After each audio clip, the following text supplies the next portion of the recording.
give me one moment while I share. I have to go through this thing. My computer is kind of slow at the moment. I must be updating something. But this is a economics commentary for the Culture Proof blog for July, because I used to blog practically every day on the Culture Proof, and in 1 month, I had how many people did I have? Had like nearly 40,000 people check out one of the articles I wrote. But regarding the Culture Proof, I've kind of slowed things down because it's really a fact-finding fact-finding mission of mine. And I'll use the term Donald Trump uses, which is fake news, press releases, publicity masquerading as reliable, like the real estate market. So I'm back. I can see myself in front of the camera, and my commentary is like this. Okay. In Canada, it seems to be, in terms of the economy, seems to be a not me attitude, which I find is very strange. There's an influential, maybe even loud segment of the country that is saying not me, not me. All right. And it's so funny how the Canadian multicultural DNA is no longer a unit. It's so fragmented. Everybody's like pointed in different directions that it seems like people are illiterate to one another, because everybody is pointed in different directions. All right. So the Canadian, that diversity, that famous mosaic is no longer a DNA. It's just like shattered glass or something, because everybody seems to be like illiterates to one another. Where with different, getting different pieces of information, and not even communicating with one another. It seems very strange. So it is the Canadian, so like economics. It's not the American version, because in Canada, family debt, debt to income ratio must be now like 200%. And they've already gone into their second mortgage, which is like not a second house, the same house, but you borrow again with the same house, kind of like swapping, those credit, those subprime mortgage swaps. So it's a second mortgage is not a second house. It's the same house, but you swap your original mortgage. So a lot of people are into their second mortgage already, swapping their first mortgage on the same house, and family debt is 200%. So I was just sitting here, at the end of the month, at the beginning of July, wondering what I'll write about for the Culture Proof. So I thought I'd just do this video commentary. And it comes out like this. It's not so much how much you make, even though we know that 20% of the country earn 50% of the income. 20% at around $100,000 or more in salary earn 50% of the total income pie. So the other 80% earn the other 50% of the income pie.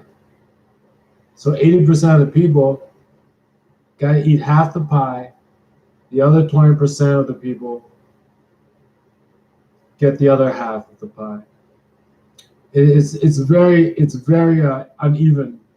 Um, but that's not the commentary. The commentary is that whether you make zero income or you make $100,000, most likely your 200%, your debt to income ratio is 200%. So at the end of the month, and it comes up at the end of the month, this commentary, because I'm balancing my checkbook and everything else for last month and then looking forward to the next month, is that if you're not able to put away any savings, whether you make $0 like on welfare or something, or whether you make $100,000 and your debt to income is 200%, and you're not able to put away any savings, what you got at the end of the month is like zero, right? Just like zero. Everybody's got zero at the beginning of each month with no savings. Now, if your debt to income is less than 100%, at the end of the month, you can say, this month I managed to put away 20% of my income, or 15%, what have you. So month over month, you're piling on savings like 20% of your income on a monthly basis, right? And you can see this cash pile just growing for later on when you retire. But in Canada, where the debt to income ratio is 200%, whether you're making zero income or 100,000, nobody's saving anything. And actually, the saving rate is very low. Nobody's saving anything. So at the end of the month, everything is completely spent, and you do not have that cash pile that you do, like the Americans do.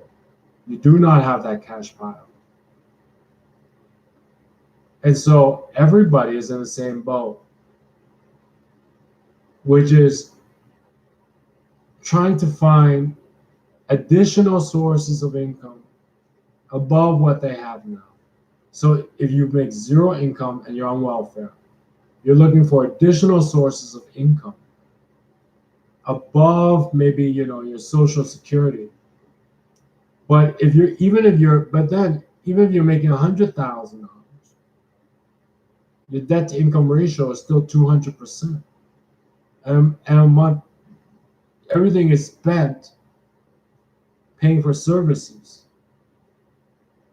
so that you do not have a pile of cash called savings.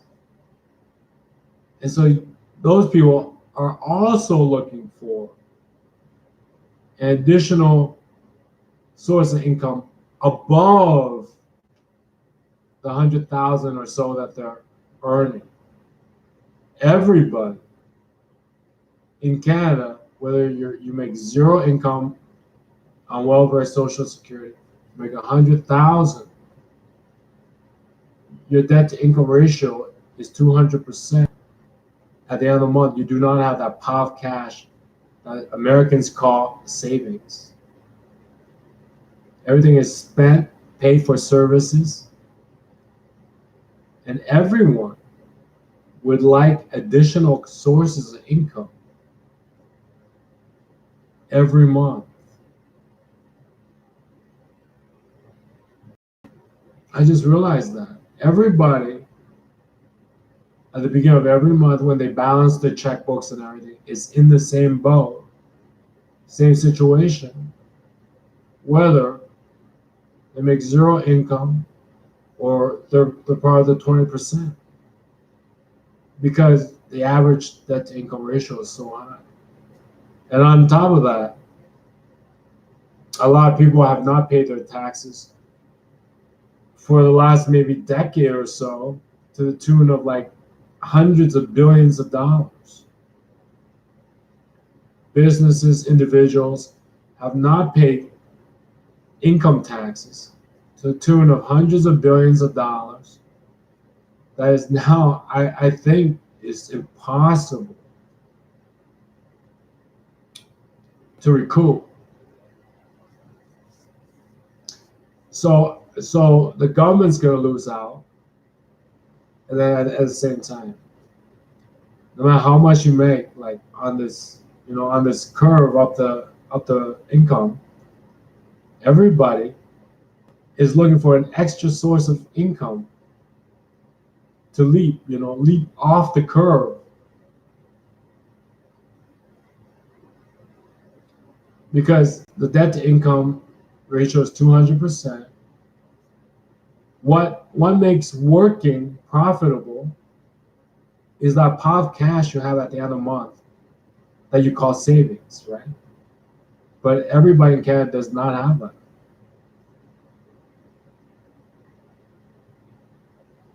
Okay, so that's commentary for the culture pool. See you guys later.